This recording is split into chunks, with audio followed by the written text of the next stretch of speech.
Valentine's Day started when ancient Romans ran around naked, sacrificing goats, and then hitting women with strips of hide for fertility.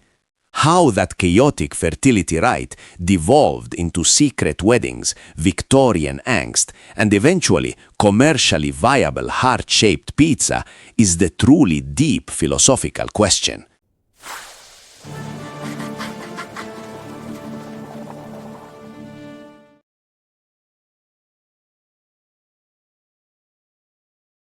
Hello, and welcome to Deep Thoughts with Questionable Sources.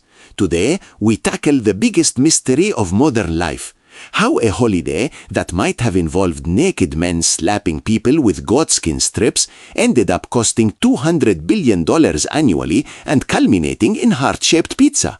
It's a philosophical conundrum, Yanni. We went from outlawed secretive acts of devotion to needing a bank loan just to buy a box of chocolates shaped like a teddy desfot. The whole journey is wild, chaotic, and frankly makes very little sense. But hey, at least we get to eat pizza while contemplating the futility of mandatory romance. First, we have to talk about Saint Valentine. Notice the lack of certainty in that sentence. Historians are not entirely sure who we are celebrating. It's like throwing a surprise party for 3 different people named Gary simultaneously. The official count suggests there were at least 3 early Christian martyrs named Valentine, all executed around February 14th. We have a priest in Rome, a bishop of Terni, and a martyr in Africa. It's entirely possible that the official Saint Valentine is a composite character, the Captain Planet of martyrdom. Someone looked at the list of martyrs and thought, let's just fuse these guys together for maximum emotional impact. The most popular, though likely embellished legend belongs to the Valentine who was a priest in Rome under Emperor Claudius II Gothicus. Claudius, bless his heart, thought married men made terrible soldiers because they were too focused on their wives' dinner requests instead of conquering Gaul. So he banned marriage for young men. Valentine, being a rogue romantic, decided this law was deeply uncool. He performed secret Christian weddings in defiance of the empire. This naturally led to his arrest and execution. He literally died because he believed in coupling. That's dedication, Habibi. But Claudius definitely had a point about the dinner requests. Before Valentine became an excuse for overpriced teddy bears, his fate was sealed. The story goes that while imprisoned, he healed the jailer's daughter, Asterius, of blindness. His final act before execution? Writing her a note signed, "From your Valentine." Boom, origin story complete. The execution date, February 14th, was already highly inconvenient for the church because right around that time, Rome was getting ready for Lupercalia. And Lupercalia was less about writing sweet notes and more about ritualistic mayhem. The church had a massive branding problem, and Valentine was the perfect, highly respectable replacement. Now, let's travel back in time to the Roman festival of Lupercalia, running from February 13th to 15th. This was a wild, archaic ritual aimed at purifying the city and promoting fertility. The starting point, a grotto named Lupercal on the Palatine Hill, supposedly where Romulus and Remus were suckled by the she-wolf. The vibe was less candlelit dinner and more primal scream therapy sponsored by goat hide. This was the Romans attempting to hit the yearly reset button on all their bad luck and low birth rates, using methods that would absolutely get you arrested today. The festival was delightful, truly. It involved sacrificing a goat and a dog. Why a dog? Maybe because they ran fast, who knows? Then 2 young priests, the Luperci, were ritually smeared with the bloody knives, then had the blood instantly wiped off with a wool soaked in milk, symbolizing purification. They would then cut thongs or februa from the sacrificed animals' skins. These Luperci would then strip down, yes, mostly naked, and run around the Palatine boundaries, playfully whipping anyone they encountered with the bloody leather strips. The best part of this run was who they specifically targeted: women. Roman women who desperately wanted children would actually line up to be slapped with these goat strips. The belief was that a slap from the februa would cure barrenness and ease childbirth.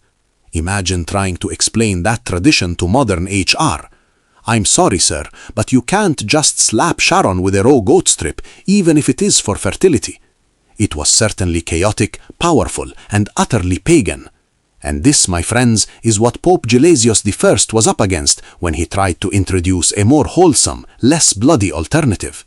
In 496 AD, Pope Gelasius I finally said, "Enough with the naked running and the goat blood. We need a rebrand."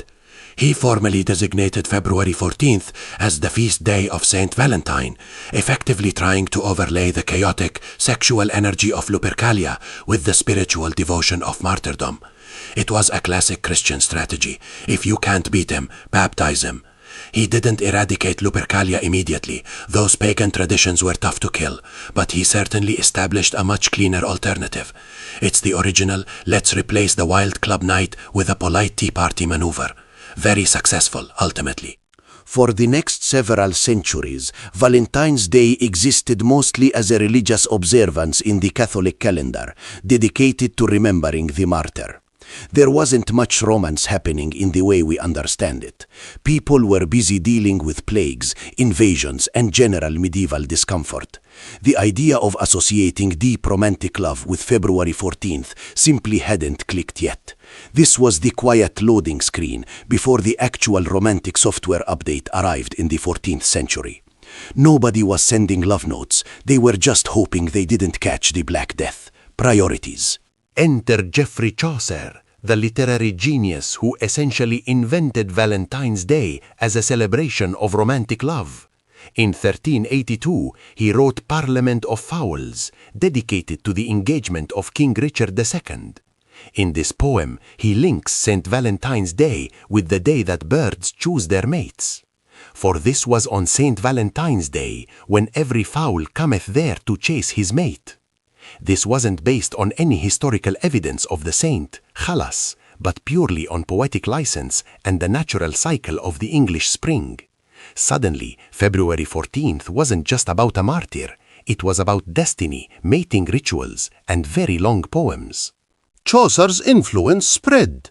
By the 15th century, formalized romantic communication started to appear.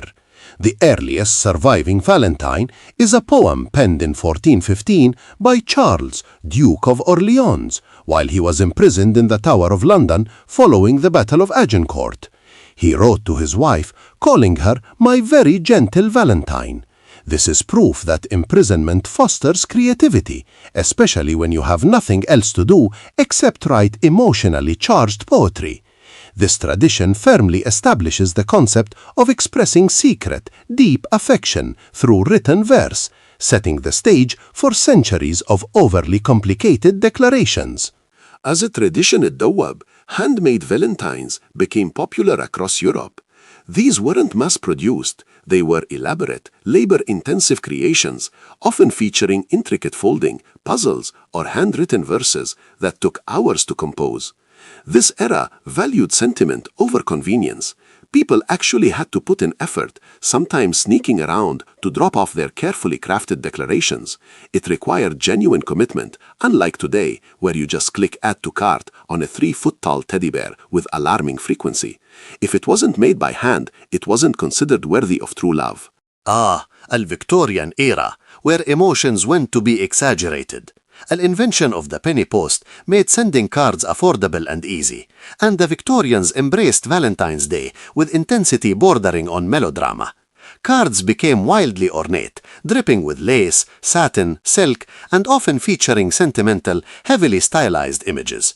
They were expensive works of art intended to convey deep, often anonymous passion.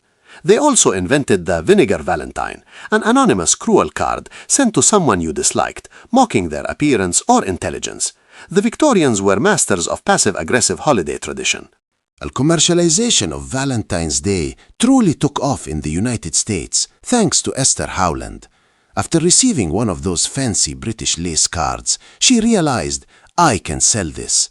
She started importing materials and mass-producing high-quality, pre-made Valentines. She didn't just sell cards, she sold convenience and pre-packaged sentiment. This was the brilliant step that took the holiday from a DIY labor of love to a retail necessity. Thank you, Esther, for paving the way for the obligatory office candy exchange and the eventual emergence of the heart-shaped helium balloon. Then came the giants. By the early 20th century, companies like Hallmark began mass-producing and distributing millions of standardized greeting cards. This solidified the market and, crucially, began the pricing creep. Once sentiment becomes industrialized, the cost goes up and the originality goes down. Why spend hours composing a delicate poem when a perfectly adequate, pre-written rhyme is available for $5.99? It's genius capitalism. They realized they weren't just selling paper, they were selling the fulfillment of social obligation, which, frankly, is priceless. The holiday quickly expanded beyond cards to encompass jewelry, flowers, and candy. The rose industry owes Valentine's Day a serious debt. In the span of 48 hours, the price of a dozen roses magically triples. This is simply supply and demand meeting romantic peer pressure. We've collectively agreed that a token of love must be rare, expensive, and perishable. The marketing is ruthless. The message is clear. If you truly love them, you will endure significant financial discomfort to prove it. And we, the dutiful consumers, oblige every single year. The late 20th century saw the holiday infiltrate every sector of consumer goods. Everything must now be heart-shaped, pink or red.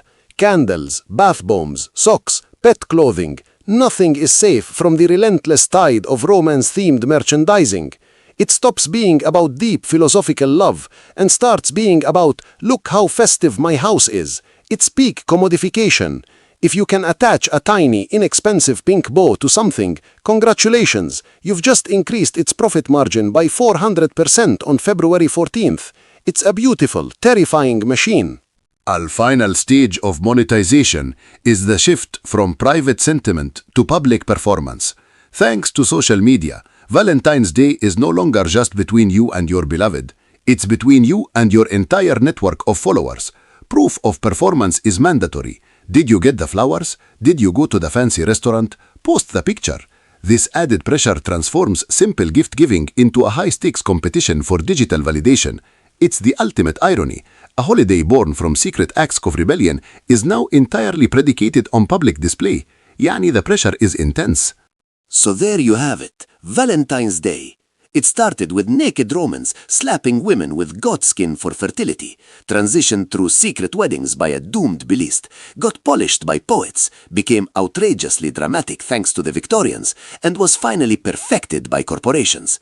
The evolution is stark, from a sacrificial rite of purification to a mandatory commercial outlay.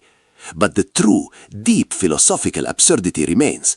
It started with defiance and secretive acts of love, and somehow, through capitalism's sheer determination, it ended with a highly processed flower disc shaped like a circulatory organ. Pass the heart-shaped pepperoni, please.